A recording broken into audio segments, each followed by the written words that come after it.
ভান্ডার দরবার শরীফে শিয়াদের জায়গা নাই। মাঝভান্ডার দরবার শরীফে খারিজিদের জায়গা নাই। মাঝভান্ডার দরবার শরীফে হক দরবার কথা বলেন, ঠিক কিনা বলেন?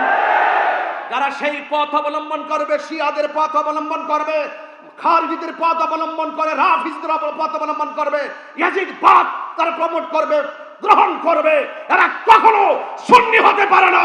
ওই সমস্ত বাতিলদের জায়গা মাঝভান্ডার দরবার শরীফে হবে না।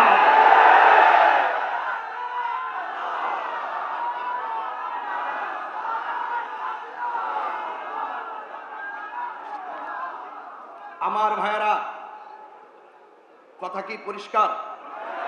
হুজুর ওয়াজ থেকে কি তা আপনারা বুঝতে পেরেছেন? এটা শুধু বক্তব্য না, এটা সিদ্ধান্ত। এই বক্তব্যগুলো শুধু বক্তব্য না, এটা সিদ্ধান্ত। কলিজাটা ভরে গেছে, আরো আধা ঘন্টা শ্রোতা হয়ে থাকতে পারলে জীবনটা ধন্য হতো। কথা বলেন, ঠিক কিনা বলেন?